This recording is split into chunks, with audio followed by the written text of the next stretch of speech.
Okay, here is the before. We're going to be tearing out all this wall and we're going to build a full glass enclosure under the steps, making it a beautiful wine room so it becomes a showcase. So today, Wayne's here, going to be marked what gets demoed, what does not. You know how I like the white on the walls. Door comes off, that'll be glass. We got to cover up all this furniture. It's a beautiful house, so covering everything up, protection, keep a clean job site, leaving it nice when we leave at the end of every day. That's important when you're doing remodels, when people are living in the house. You gotta be respectful.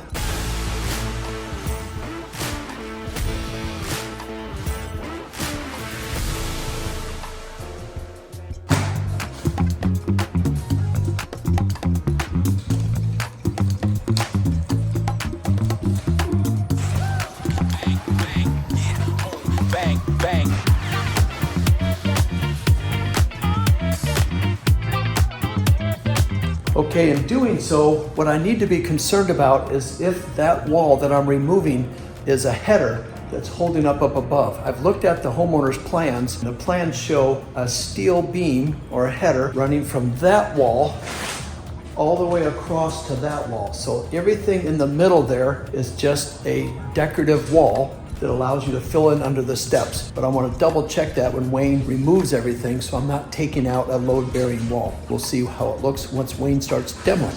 So that should not be load bearing. It should be from that wall, be a header going all the way across and then load bearing down to there.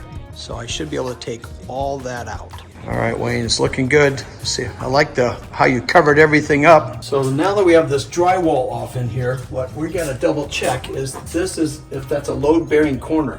And I can stick my hand back in here. There's a stud sideways, which is telling me it's just there to allow drywall for a corner. 90% sure that's not load bearing, but we're gonna take it out, removing the drywall, look up in there real close, because this is the steps, I believe, are hanging on a steel beam up above and not being load bearing right here. So I'll keep you posted on that. Wayne's smart by waiting, and then we gotta get an electrician in here to pull some of these wires. What's great, what Wayne does, he cleans up as he goes. We got a little bit of a mess, but not much, so it looks way better having Wayne demo than Eugenio. Yeah. Right? Yeah. Yeah, Eugenio, you got a lot to learn.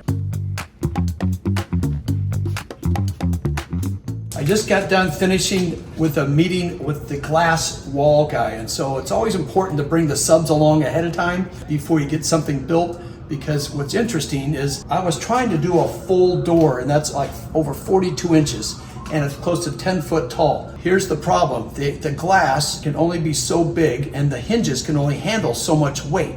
So we're using 1/2 inch glass, which weighs 6.6 pounds per square foot. So we're going 10 foot tall, just short of 10, and we're only able to go about 30 inches wide. That keeps us into the maximum weight of 165 pounds. We're just short of 10 foot, so we're under that. And there's just 2 hinges that can carry that weight. If I went from 1/2 inch glass to 1/4 inch glass, that's a half, the weight gets cut in half, 3.3 pounds. So not only are we trying to go for structure, the look, but we also have to factor in what does this stuff weigh? How big can we really make the materials so we don't box ourselves in? So there's a lot of stuff behind the scenes of talking and visiting with various subs. Now I have to bring back Wayne. We're gonna further the ceiling down because we have to get ductwork in there for the refrigeration. I'm glad I got him over here because we could have, and I gotta educate the homeowner, we could have been making this thing a little bit too big, and the door, which a homeowner wants, is one big door, but we can't do that. It'll still look nice. There'll be a little door will come here. There'll be a panel this big, and then it will plug in. This 2x4 is gone, so this will all be glass. And there's 2 ways we can do the corner. They can miter the corner so it just looks like it, or they can stack them where there'll be a joint called butt joint it or miter it. So let me know what you guys think I should do. As you would guess, the miter is going to cost a little bit more, but it's a look.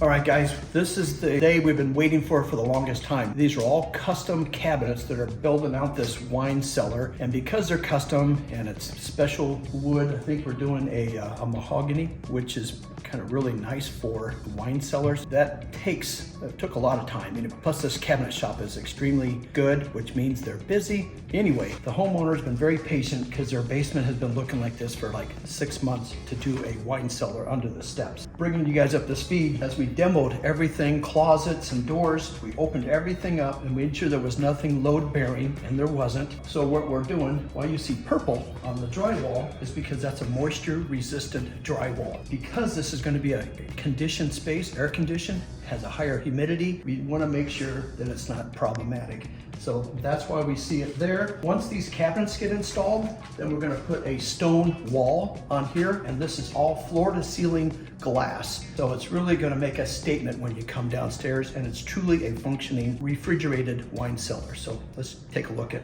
what's been installed so far. All right, so I thought the cabinet guys who went to lunch left some snacks behind. See there? These look like little cookies, but they're not. They're made out of wood.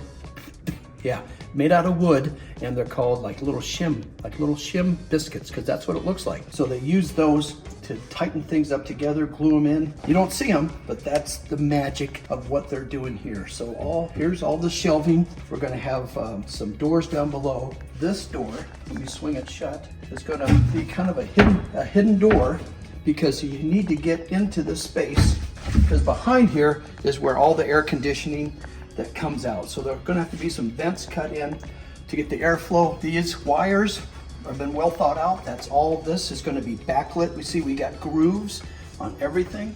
So at night, when you turn this thing on, or even in the daytime, it really illuminates it. Here's where the biscuits go in. See this here? You'll put a couple biscuits there, and then when the trim piece goes on, they glue it, it holds it in place. Still bummed they're not cookies. During the process, remodeling, nothing really goes kind of in order. Since they have a polished concrete floor, and since we tore out a closet that had carpet in it, we had to lay out this room so that we can keep the polished floors, but then a better look for in here, because it wasn't polished, we went with this high sheen tile, and so the glass will sit right on top of here, kind of creating a ledge so it's up off the floor, and this opening here is where the glass door will sit in. But we had to do all the tile first because of the nice finished look where the cabinets, as you see, sit on the floor, so there'll be no need for any base shoe. It will have a very high-end finish. Okay, a couple of little details that you will appreciate once it's all done. All this has to take place during construction. For example, this wall was cut out because there was some outlets that turned on the light switches. Those had to be moved to the other side of this wall because they wanted a full stone wall. Not a big deal. But then up here, we have some ductwork, which are return airs. And you can kind of see I drew something out. We have to have that, but we didn't want this looking like a stone with a vent on it. So we're gonna build another soffit, which will kind of be a duplicate of this here. That gets all wrapped in wood, so that wood soffit comes out, then those vents will stick out into the wood soffit, not in the stone, which is a better look. And then you can see right here, I had the glass guys come out, and this is where we're gonna butt the stone up to. But once we get everything done, we'll probably build this out, because the stone's probably 2.5 inches thick. We're gonna build it out so it looks like the glass goes all the way back but stops short, and that'll give for a much nicer finish. And you can see all these little wires. That's all lighting, which had to be thought out in the design. And we have a 3D rendering that we did, which helps the homeowner, helps all the people building the house, keeps everybody on the same page, because we're dealing with HVAC guys, we're dealing with drywallers, we're dealing with electricians, the cabinet people, tile setters. So a lot of these people all have a job to do, but making sure they're all on the same page. And these drawings but they do help keep some of the unanswered questions and keeps everybody on the same task with the ultimate goal of the look that we're after. So here is all the paneling, all the cabinetry that has been built in the shop. They bring it all out, lay it out on the floor, and then they start putting it together. They even have writing on here on whose house it is, what location. It's on the back side, not on the front, so you'll never see that. But all these little pieces, it's like a puzzle for Christmas time, putting the toys together. This is the real deal, and it's gonna be beautiful. I can't wait to see it done, and I'm gonna show you too when it's done. So the idea was, as you come down the steps, this railing is open. This used to be a wall. So now as you come downstairs, it's really wide open, opens up into the lower level, but this glass wall is obviously what keeps the wine cool, and it creates such a wow effect, which I'm really big on houses. You have a wow effect when you come in the front door, but the wow effect continues as you come downstairs.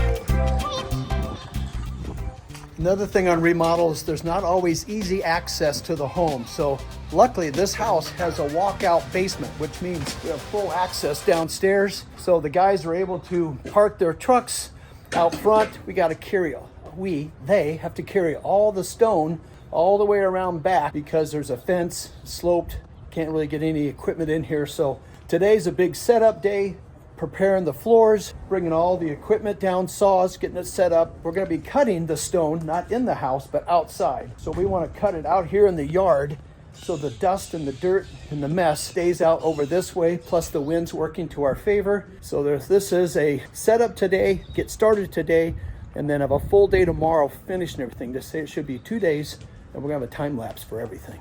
In keeping with the term which I call repetition of theme, we're going to use this same outside stone the way it's stacked. This is called a dry stack. There's no grout in there, so it's stacked up. They call it dry. All the grout, mortar is all behind. So we're going to repeat that in the wine cellar.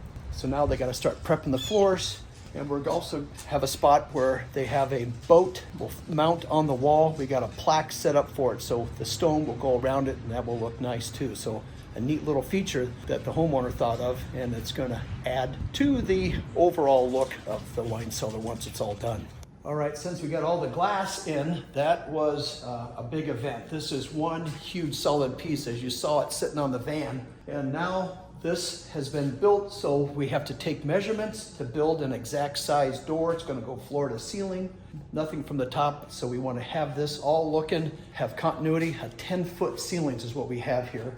Now the stone is going to cover up all this, and this little space here is where the boat's going to go, and they got a plaque for it, like I said. So today set up, the stone goes on next couple of days. You'll see the purple drywall because it's a moisture room that helps reduce and eliminate any future mold because there's a high moisture content in wine cellars. The lighting that we put in and the stone's gonna go all the way around here. Even though it looks kind of rough, they gotta skim coat it, and it will look great. So they got to prep the wall to get stone to go on it, and then we got to prep the floors. We don't want any damage done there. So now we're on to the next phase.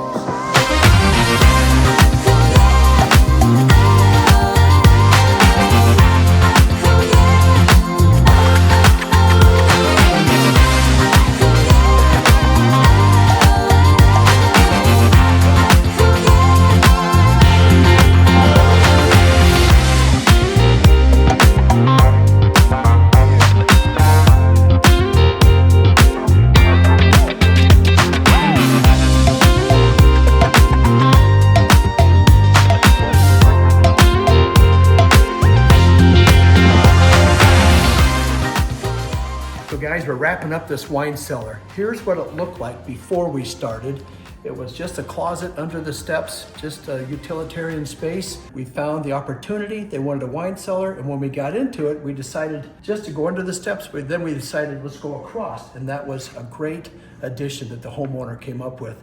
So these look beautiful and nice, but they're very complex because you have to get cooling systems in here, electrical, got to make sure there was no load-bearing walls, which luckily there were not. All this finished area, anytime you're doing a remodel, you got to be very conscious with the homeowner's house because they're living in the house while you're working. So you always got to keep it nice and tidy, cleaned up. They were very patient. Took a little longer than what we would like, but the end result is what we're after. It's kind of like doing surgery. When you go in the operating room, you don't know how long it takes getting in and out of there, just come out healthy and all put together. But these homeowners are inside watching the surgery the whole time, just like you don't let you do in the operating room. But in the end, this thing turned out awesome. The door goes on tomorrow, and the refrigeration, it'll be a full-blown refrigerated wine cellar with the right humidity and temperature. So I think it's been a very good success. Let me know what you guys think. As we got into it, as you remember, we had the stone plaque that fit right behind her, so it's nice and smooth so that the homeowner can mount. This is actually a Ferrari boat,